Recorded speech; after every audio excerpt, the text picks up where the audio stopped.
If you refuse to forgive someone else, you are already living in a prison of your own making. See, when someone hurts you, it creates a chain reaction, if you will. It sets in motion responses that will, over time, continue to perpetuate over and over and over again. And what we like to imagine is that vengeance will stop it, but it doesn't. Vengeance actually just keeps that destructive pattern going forever. And so you can imagine revenge, you can plot revenge, you can actually carry out revenge, you can get justice, but if you don't forgive, then what happens is that reaction, that motion that was started all that time ago, it will keep you from your future because it will hold you and chain you to your past. And I tell you that the most powerful tool that I found in letting people go, forgiving that debt, absorbing it myself, is empathy. See, this is the compassion that the king feels. It's being moved in your inner being towards that other person. And so what happens, the empathy that we need is when we see that other person belongs to the human race, that they are human beings, to see them in their humanity, to realize that they're not that different from us, and to realize that I'm not that different from them, that I have my own failings, that I need to be forgiven as well, to identify with them instead of painting a caricature of them in my mind that I can beat up like a punching bag and continue to hate. See, when I recognize their humanity and my own sinfulness, that I've hurt other people too, then the distance between us that feels so immense, it begins to shrink. And you begin to see yourself in them and you, the power of empathy, so that you can move towards them in compassion and that you can choose to cancel their debt and to let them go. Because this is what God has done for you. See, we don't like to admit it. We don't like to think about this part of it. But see, you and I, all of us, we are the first servant. And we owed God a debt that we could not possibly begin to repay. And you may not like that idea. You might be here, you're like, I don't owe God anything. God has no say on my life. Can I tell you, I get that.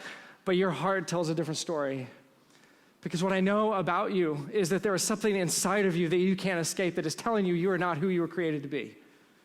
That you're not who you should be. And if you're quiet, your own conscience speaks against you. That there are people that you have wounded and that you have hurt. That there are words that you wish you could take back and actions that you wish you could undo. And you look back and you have those regrets for your mistakes and for your failures. And what I want you to know is that God isn't holding those things against you. He looks with compassion upon you. And that Jesus came not to throw you into prison, not to throw you into hell, but he came to pay the debt that you owe, to take your place, to give you the life that only he could give, a life of joy instead of bitterness, a life of love instead of hate, of forgiveness instead of resentment. And when you know how Jesus has forgiven you, then you can forgive. When you see and you experience and you understand and begin to taste the depth of his compassion towards you, you can show compassion. And when you see the debt that he has canceled for you, you can cancel the debt of others. When you see how he has freed you from all that's held you down, from the past, the sin, the brokenness, then you can let others go as well. Can I tell you that knowing that Jesus has forgiven you doesn't make forgiveness easy? It makes it possible. And it may still be the hardest thing that you'll ever do in your life, but I'm telling you, it is also the most life-giving, the most freeing choice that you will ever make. See, at the end of the parable, when Jesus says that if you don't forgive, that God's not going to forgive you, he's not saying that God's withholding forgiveness from you unless you forgive. It's not like God's waiting, okay, are you going to forgive? Then maybe I'll consider forgiving you. God has already provided forgiveness through Jesus. The question is, have you received it? Have you accepted it?